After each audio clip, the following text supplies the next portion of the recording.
Yeah, I am wearing a white tank top today. You know why? Because I'm showing off how fucking masculine I am. People were telling me I didn't look masculine enough. People were calling me gay. People were calling me you deserve your rights stripped. People were calling me...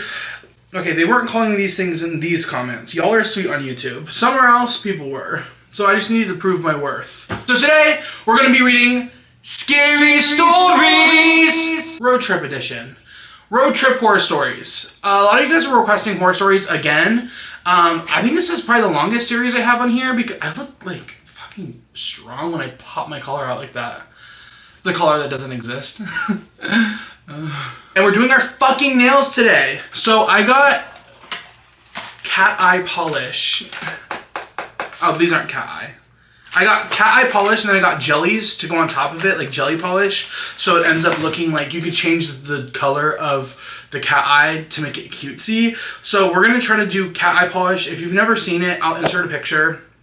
It's like shimmery, like it makes your nails look like glass. And I did it the other day and it looked so fucking good. If we can't figure out how to get it to be like a colorful glass, I'll just do plain glass. Just clear nails that look like there's fucking shimmery ocean sea glass on them. Oh. I'm really gonna try my best to insert like videos of me doing my nails because every time I do my nails for you guys, y'all are pissed you can't see me actually doing them. So I got a new tripod and I'm gonna try to record the in-between scenes so you can actually see what the fuck is being done because I feel bad that you guys are just sitting there stiff, looking dumb, not being able to see what the fuck I'm doing. Fatty, shot o'clock! I've been drinking in 5-6 days, so I'm either gonna get drunk as fuck, or I'm gonna get sick as fuck, or I'm gonna join Scientology. I don't know. Do you think people in Scientology are like allowed to watch my YouTube videos, or do you think it's like prohibited? I don't know.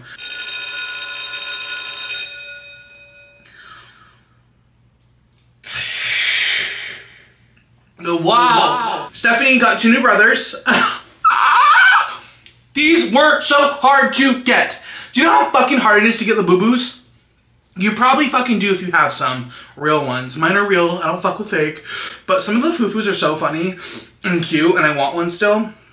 My fiance made these outfits. I made the little tank top. They look like they're dainty.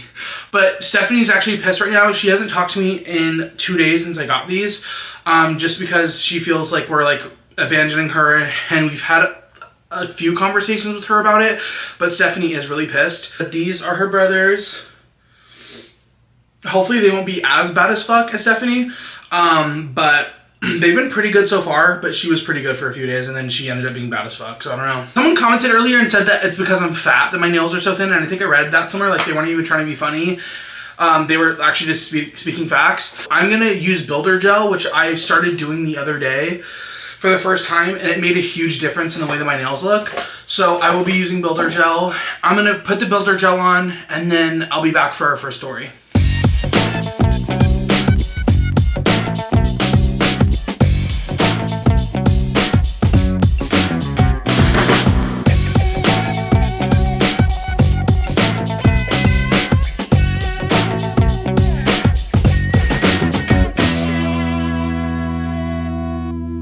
Alright, I'm back. I finished my 4 nails. I'm not going to give you the full of it yet. I've been watching a lot of Adam Ray OK lately, so I keep going What do you think it's time for? No, it's not time to eat. Did you say that because I'm fat? It's time for me to start working out. No. What? It's time for me to take a HIV test? No, what the fuck are you talking about? It's time for a fucking fatty shot o'clock, really? Okay.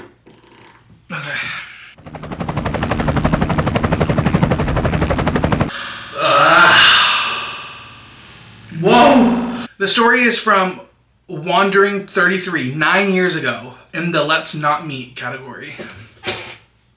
The road trip. A true account of a creepy situation during a family vacation. When I was younger, each summer and almost every... This is kind of a longer story, but not like extremely long. When I was younger, each summer, almost every New Year, my family would pack the car and go on a road trip to visit family in Mexico. We never had any problems until one particular trip when I was 8 years old. Like every road trip before, we left our home in North Texas around 6 p.m. in order to reach our destination the next morning, so around 2 a.m. Who sets off on a road trip at 6 p.m. to get there at 2 a.m. in the morning? That's actually my worst fucking fear. First of all, I don't want to drive when it's dark. Second of all, I don't want to drive in the dark because it's scary. Number 3, I don't want to drive in the dark because I can't see. Number 4, I don't want to drive in the dark because it's the dark. Anyways. Number 5, like I want to get there and have the whole day ahead of me. But I guess if you're thinking like, oh, I want to get there and then go to straight to sleep and then wake up to a fresh new day, I get that too. But like, we crossed into Mexico and that is when things got weird. Okay. All right. When you're the only stretch in the freeway in the middle of the desert, you don't tend to freak out about having the same car behind you for miles. It was practically pitch black outside our car windows. The only visible shapes being the dotted stars and the eerie silhouettes of the cacti. We'd been in Mexico for about an hour and still had a few more to drive, and I remember sleeping, but still semi-conscious of what was going on around me because I didn't have the skill to really easily fall asleep in the car. So when my mother suddenly spoke my dad's name, I heard her. Miguel, that car behind us, it's been behind us since we left Laredo. Okay, I'm gonna shut the fuck up. I'm Mexican, but like not Mexican enough to have like to know what that is. My dad peeked into the car, shrugged off my mother's tension. A lot of cars use this road. He's probably going to Reynosa or another city, and he left it at that. Despite his sureness, my mom kept a weary eye on the car behind us. By this time, my siblings and I were hyper aware of the car and entertained ourselves with watching the car through the gaps in the luggage that blocked their rear window. We got tired pretty quickly. He's getting closer, my mother noted, and he turned to watch as the car inched closer and closer to ours. It's too close, Miguel.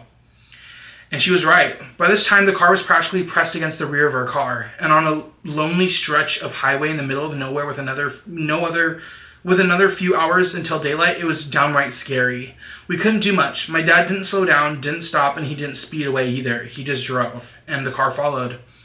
The next 30 minutes were the most tense I had ever experienced. The car would ease off sometimes only to press its blinding headlights against our rear once more. Like he knew he was freaking us out and enjoying it. It was during one of those periods that the car had pulled away that my mom spotted a police car up ahead parked on the side of the road, and she didn't miss a beat. Pull over, right in front of the police. Pull over right now, Miguel. And he did. And the car kept driving.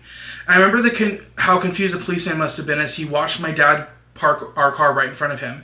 The policeman came over and asked what was wrong, and my mother urgently told him everything. The car, the way it followed us and taunted us. The policeman took her claim seriously and told us how people were victimized and had their cars stolen on these empty highways by thugs and criminals. And then he offered to drive us for a while to make us back safe. We drove off with the police cruiser behind us, relieved, until about 10 minutes later when we saw something that confirmed the policeman's words, my mother's worst fears. 10 minutes later, we saw the car pulled over on the side of the road, waiting. That story was like juice, knowing that car was like waiting for them to like get away from the police and then like be like, okay, he's gone, officer. And then he would pull his fat ass out from behind the bush to follow them once again. What was he planning? What was his BMI? Is he balding? I don't know. I'm guessing like a sense of baldness in that man. That's so fucking scary. First of all, when I went to Mexico, I was so scared to leave the country. It was the first time I ever left the country. It's not because I was going to Mexico, but also because I was going to Mexico just because I hear like horror stories about going to Mexico, which is just kind of rooted in racism. But it's also just scary I would be scared to go to any other country where I don't speak the language, just because like if you need help, like I'd be so scared to like go somewhere where I couldn't tell the police what was going on, or like you can't run for help because you can't really speak the native tongue. Like getting followed with your kids in the car would be like a whole different nightmare, because like just like think about like what all the possibilities could be, and you have your like children in the car with you. That is so fucking scary. Being a parent and you have to protect kids and like there's no one there to protect you because you're supposed to protect them. Like I'll put my kids in front of me, like hello, like get them, not me.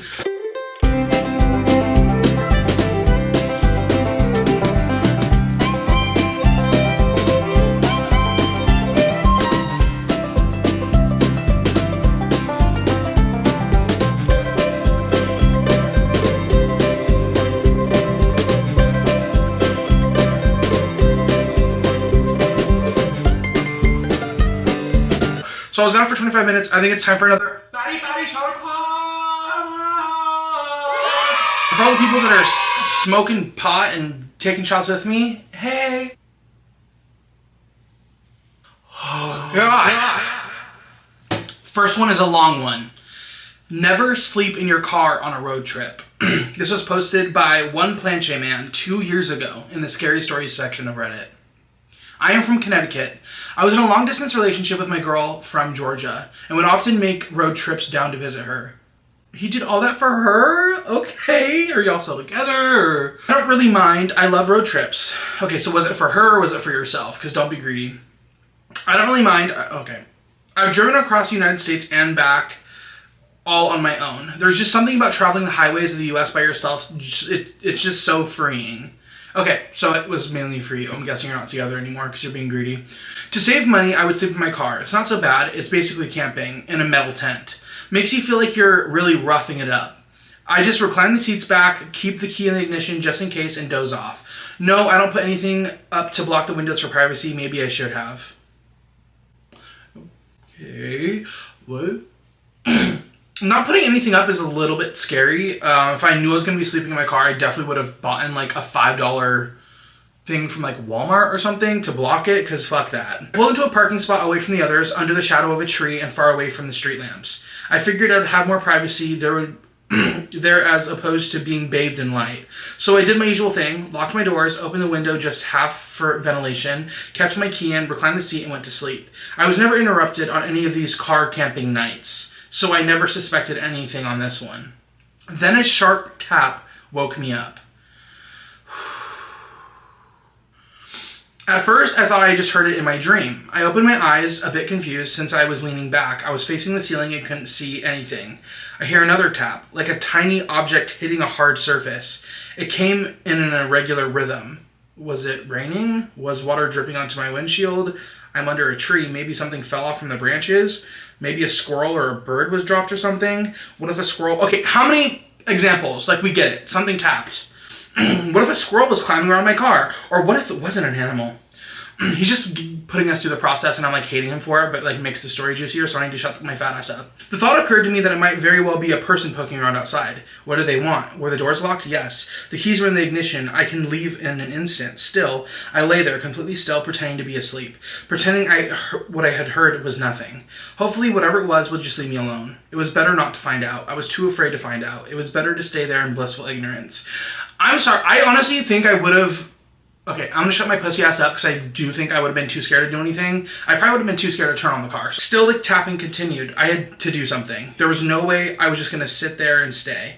I had to look. My heart was pounding. In that moment, it was deafeningly loud. Whoever was out there could probably hear it. I decided I was gonna go look. Go? I feel like you could just peek out the window. I was going to raise my head up and see what was making that noise. Okay, I'm just making sure. So that's what I did. What my eyes sent. Am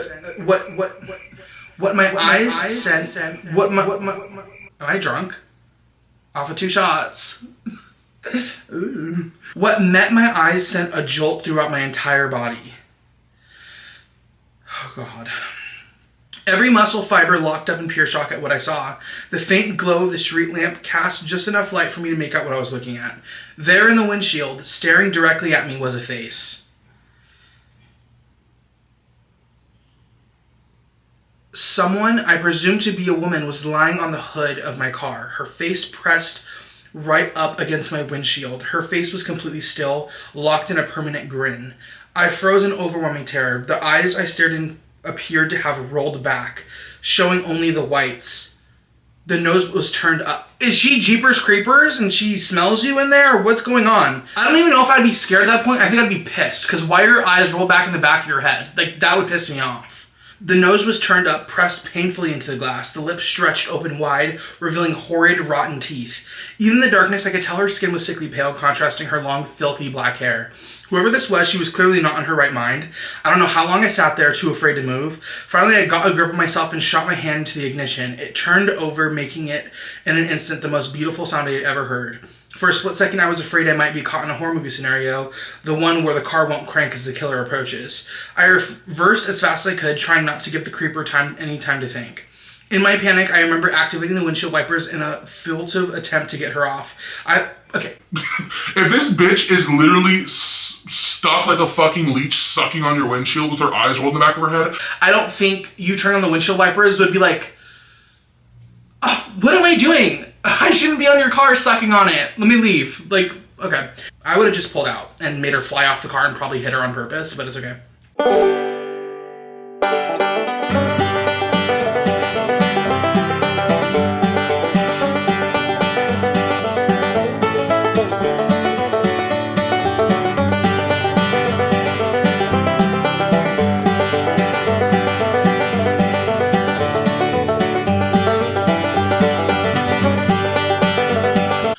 Alright, I'm back. I finished with this hand. You wait till the fucking ending, you greedy little girl. And then I finished with the builder on this hand. My nails look so healthy and thick. You literally can't see. Hello? Fucking bitch. Okay. But I think it might be time for another Hey.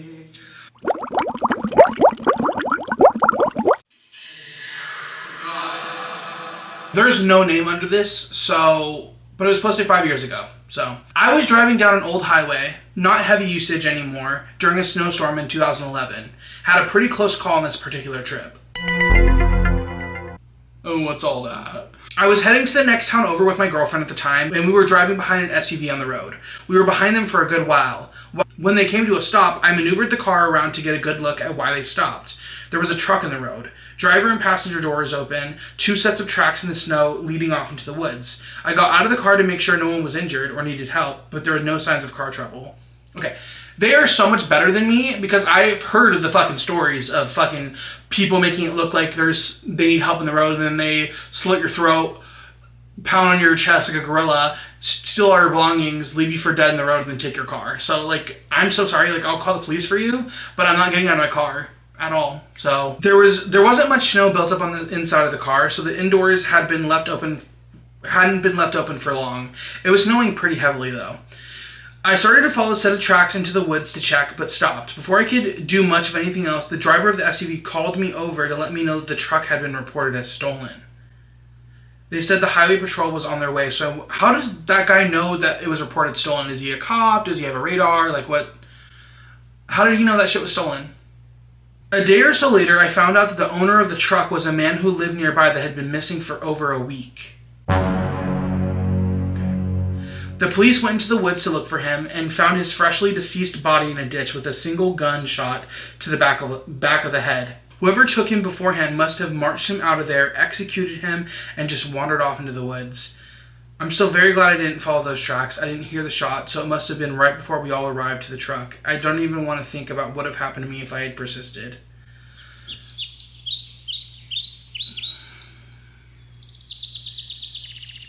Okay, so the guy of the truck was the victim, and it must have happened like within him arriving because there was no snow in the car, and it was snowing heavily, and there was no snow in the car. So a guy had been missing, someone killed him, and then just wandered off into the woods. Wait, what? The truck was a man who lived nearby that had been missing for over a week.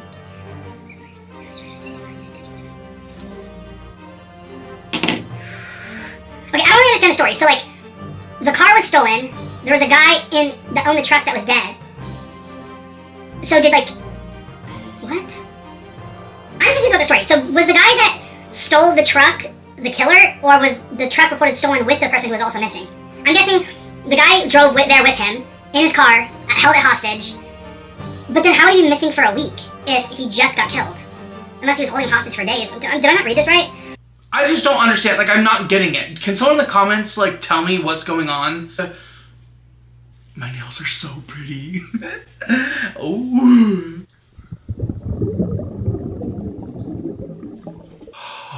Fuck. God, that's bad. Okay, this is a longer story. People in the comments are saying it's very scary, though. This one is posted by AD Zealous Ideal 4301. 3 years ago, and this is, what is your scariest road trip experience? I was stationed in USAF. Okay, I'm guessing that's United States Air Force. We're going to go with that. USAF, stationed in Omaha in the late 80s. At the time, I hung with my roommate and another friend. My name is Tracy. My roommate's name was also Tracy. The girl we hung out with, whose name was also Stacy. Okay. Oh my god, Tracy, Stacy, it's so nice to meet you. When we hung out together, everyone always thought we were lying and being silly teenagers that we were. We always found it funny. One weekend, we decided to take a road trip. I would have believed the same thing. Like, no, there's no way you guys are friends and your name Tracy, Stacy. One weekend, we decided to take a road trip to Kansas City, Missouri. We were speeding down the highway and laughing and singing at the top of our lungs. We were happy and having the time of our lives. Stacy was driving and she had a bit of a lead foot and must have been going too fast because before long, a state trooper pulled up behind us and turned on its light. Stacy immediately pulled over. By the time the officer made it to our window, she had already had her license and registration in hand and the window down. The officer looked at her and then looked at me and Tracy. Then he said, "I want you to follow me. Don't try to run off or you will all be going to jail."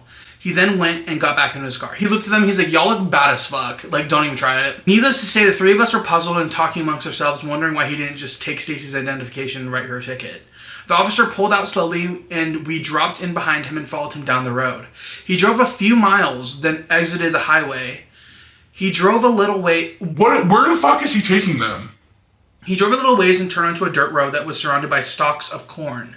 We all stopped talking as we became more alarmed. However, being young, scared, and since he was a police officer, we continued to follow him. The officer drove to some time down this dirt road and then pulled into an area that had a big beat-up barn. As he stopped and we stopped behind him, a group of men with shotguns exited the barn. It wasn't until that point did we realize we were in mortal danger and panic really set in. The officer walked back to her car and told Stacy to get out and follow him to his car. As she got out, she looked at me and Tracy, and there was sheer terror on her face. She followed him to his car and motioned her to get in on the passenger side, so she did. Tracy and I were crying. As the armed men stood on the side of the car looking at us, we began quietly praying for God to protect all three of us. We prayed that Stacy wasn't being hurt and somehow they would let us leave. After some minutes, Stacy bolted out of the officers' cars and ran back to the car and jumped in the driver's seat. She was crying hysterically. So of course Tracy and I began crying harder. The officer got out of his car and walked back to our car this time, to Tracy's window, as she was in the front passenger seat. He asked, "Is it true all of y'all are in the Air Force?" To which Tracy replied, "Yes, sir." The officer calmly said, "Get out of here and go back to where y'all came from. I better not see y'all again." Okay, so is he like letting them go because they're like in the military and he's like a nationalist, or what's going on? As soon as he finished, Stacy turned the car and whipped it around and sped back to the dirt road. She somehow navigated back to the highway. As she drove back toward the base, the silence was only broken by an occasional sob from one of us. Stacy drove for a while, and as soon as we crossed back over into Nebraska, she pulled over on the side of the highway. Then she began sobbing heavily. Tracy and I hugged her and asked her if she was hurt in any way. She shook her head no, she wasn't hurt, and she calmly calmed down. She told us what had happened in the police officer's car. After she got in the car, she offered the officer her identification and told him she was sorry for speeding. He took her information and asked her, "What are you doing with those two N-words?"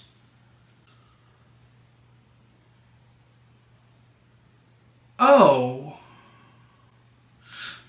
So, I was low-key correct with the nationalist thing. Did he think that, like, she was in trouble because she was with black people? Okay. Stacy was white. She explained that we were on a road trip. He then told her that she would do certain favors for him. He might let us go with a warning. At that, Stacy had a complete meltdown. I guess while we were waiting for her to calm down, he finally looked at her identification and saw that she had also given him her military ID. He asked her if we were all in the military, and between sobs, she said we were. He asked where we were stationed, and she told him AFB. He then told her to go back to her car. As we sat there, Stacy told us what had occurred. I think it hit all three of us at the same time that the only thing that saved us was that we were in the military and stationed at a nearby base. We hugged each other and cried until we could not cry anymore. We didn't report what had happened. Again, we were teenagers and didn't think we would have been believed over the law enforcement officer anyways. We never talked about it after that day again. That incident has haunted me for years. All of what ifs. What if I'd have gotten older? What haunts me more is the thought that others may not have been as lucky as we were. That story took a turn that I never thought I'd expect. There are a lot of what ifs. Like, what if all three of them were black?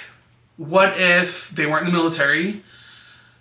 And what were those other, like, if he just wanted favors for himself, why were there so many other people there with guns?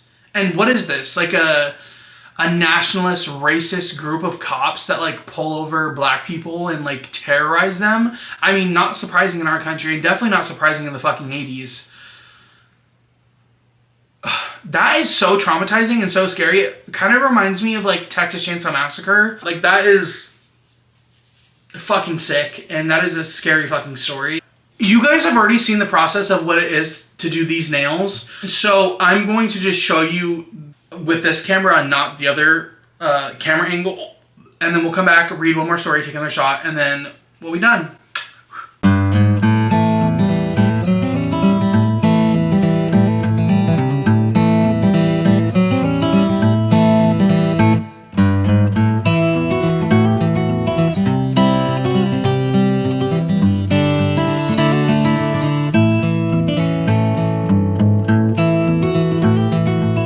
Finished my nails. Fuck. Anyways, I found the last story, but before that, we have to take a what? Right.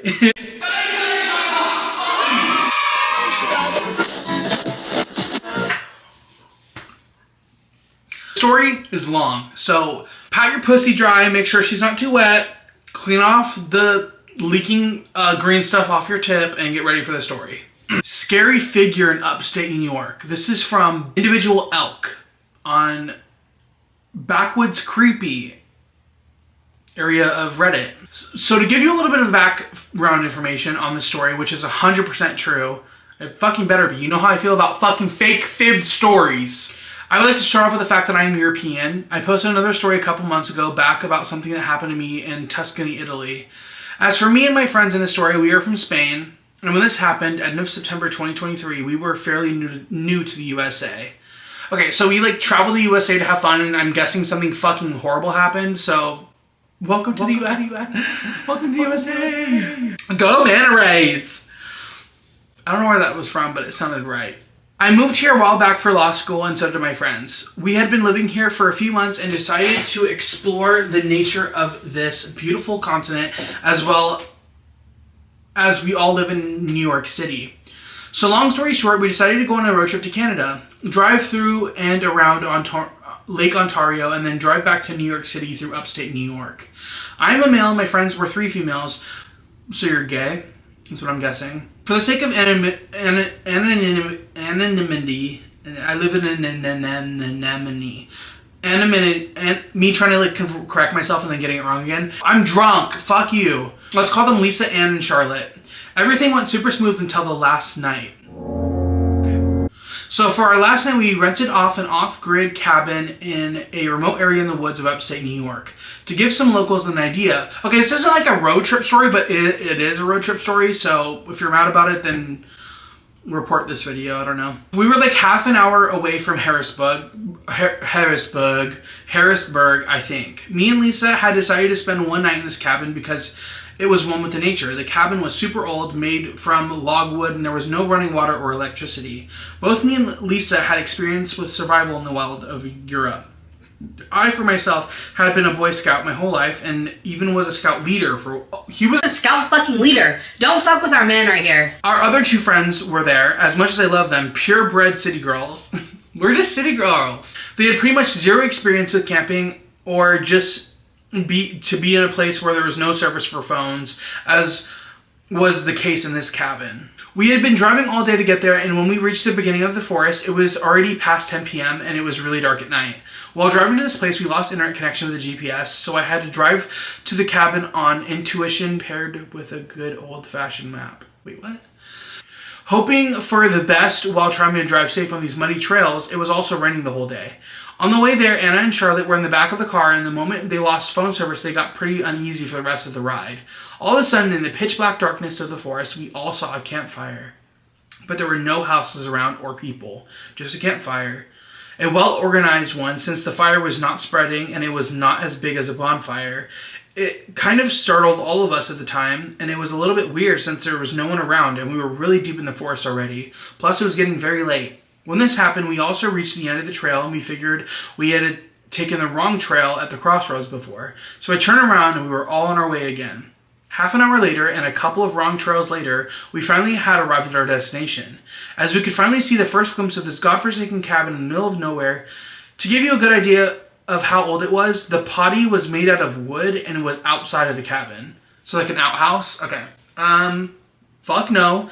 I literally think I would piss out of a fucking window. I would shit out of a window. My big hole would be gaped out of that window, shitting off the balcony. I'm not going out of that cabin to an outhouse. Fuck no. That's too scary. It was still raining and both Anna and Lisa were definitely not in the mood for getting out of the car and getting in the cabin with zero lights. So me and Lisa left the lights on in the car and went inside of the cabin, while also using our phone flashlight to check the cabin out to see what we could find, any old flashlights, which we did, and to see if we could turn on the fireplace, which we didn't because all the wood was still wet from the rain and it seemed no one had prepared dry wood anywhere. So with a couple of old flashlights and a small improvised fire, I managed to make it to the stove. We all four got in the cabin and started to make some pasta for us. Bitches in Europe love pasta. Like, fuck. I don't think I've ever been on like a trip or a cabin and was like, oh, I'm gonna eat some pasta. That's like never been like a thought in my mind. It's always been like pizza, chips, hot dogs, hamburgers, fast food. Maybe it's because I'm big. I don't know. The cabin had a small ladder which led to an elevated room space with beds and that all three of us could fit in. And I would sleep downstairs in a bunk bed that seemed older than the First World War. Well, like cot vibes, I'm guessing. While making pasta, Anna, one of the city girls, came up to me and knowing that both Lisa and Charlotte did not like to hear anything scary at night, told me that she had seen an old cemetery in the middle of the forest on the way to our cabin, and that she had seen a figure walk around there. So you know that, like, cemetery? Oh, you didn't? Okay, well, I saw one on the way, like, while we were walking into the cabin. There was a figure. Is that weird? I don't know. I first laughed it off as nothing. As I mentioned in my previous story, I do not consider myself a believer in scary stuff. Being from Spain, we take promises very serious. To swear on God is very serious for us, and she swore to God that she was not lying. I told her that I believed her, but that there was no need to panic as I would lock all the doors when we went to sleep. We had some pasta, managed to make a couple s'mores, which are lovely by the way. Did like America make that? That's so cute. I feel like we did. That sounds something like fat, like something the US would make. Maybe we did create that. So I'm guessing like he was like, let's be American and made s'mores. I don't know. What country originated s'mores? The answer I found is United States. I knew it. And drank a couple beers, or at least I did. They all had just one. I can assure you that I am not a drunk after a couple beers and I would never start to hallucinate. Just saying in case anyone in the comments thinks I saw stuff because of the beer. They all three went to sleep pretty much early and finished the s'mores and their beer. And I, considering I really love the outdoors and that I don't really mind a bit of rain, decided to take my last beer and a flashlight out onto the front porch. Oh, God. Also very old and made of wood, and sat myself down with my beer while also enjoying the sound of the rain and the lovely sight of not seeing a single light in the distance. I could greatly appreciate this coming from New York City, and I just scanned the area around with my flashlight. There was nothing much really to see besides a lot of trees and a small creek a little further away. All I could hear was the wind, the rain, and the running water down in the creek. That was until I suddenly heard what I could describe as a weird roar. The first thing that came to mind was a bear. But I had researched well before our trip and knew bears were not common at all in this part of the state. I also know what a bear roar would sound like, and it did not resemble it at all. Except from the fact it was a deep roar, if you get what I mean. I feel like bear roars are pretty deep. I don't know. Startled but not really that scared, I continued to scan the rest of the forest as far as I could see from the porch. It was then when my eye caught the glimpse of a figure, well hidden deep in the tree line. I would describe the figure as tall. As a reference, I am 6'4". He's huge! Holy fuck. I'm 6'2", which is already pretty tall. 6'4" is crazy. And I thought this thing was at least a foot or two taller than me. fucking huge is what he's saying. It was well hidden because with its brown fur, that is what I would like to think at least, or the skin in any case, blended in well with the trees in the autumn. It was definitely aware of our presence as I saw two eyes glimpsing into the flashlight. I cannot tell you what it was, but I swear to God that it was not a bear. It was bipedal and had rather long arms out. What is bipedal? It showed a picture of an ostrich, or like an emu or something. Like it had 2 legs and no arms or something? I don't know. We looked at each other in what seemed like an eternity, but reality was probably like 5 seconds before it vanished between the tree line and I heard another roar. It was then when I felt all of my hair stand up and I was definitely very much scared. I went inside as quick as I could and locked all the doors and closed all the curtains. I quickly went to bed and tried to wave it off as my exhaustion of driving all day, playing tricks on my mind, but I promise you this was very real. After an hour or so, I had calmed down and finally fell asleep. The rest of the night was uneventful. The next morning when I went to relieve myself after having a drink of beer last night, the weather had cleared and it was rather sunny. As far as I could see, the forest was calm and beautiful. No sight of any animals or anything abnormal. We had a nice breakfast that morning and went back to the city that never slept. And so ends also my story of the night. I never talked about what I saw that night because I knew all these 3 girls did not like to hear scary stories. And I figured after these months that this was the best place to share it. If anyone has any idea of what it could have been, feel free to enlighten me, especially if it was backed up with irrational reasoning. I definitely think you would be able to tell if something was a bear. I want something scary to happen to me. Like horror movie vibes, but I wouldn't get hurt. I feel like there was something sinister going on, but I feel like it wasn't too malicious if it didn't try to scare you too much. So this is the end of the video. I love you guys so fucking much. At this point, I'm literally getting paid more from YouTube than I am on TikTok, which is crazy. My followers, I love you guys so fucking much, and I really do plan on doing more with this account than just these stories. I think my goal is 3 videos a week. Doing other stuff. Thursdays will always be for doing Reddit stories, but I do want to have a day dedicated to mukbangs. I literally want mukbang videos. I just don't know what to talk about during the mukbangs because you don't edit out talking. So I feel like there will be quiet moments and stuff where I'm literally just eating. And I also eat like a toddler. So I won't be able to take requests from you guys because I'm so fucking picky. I love you guys and I'll see you next week.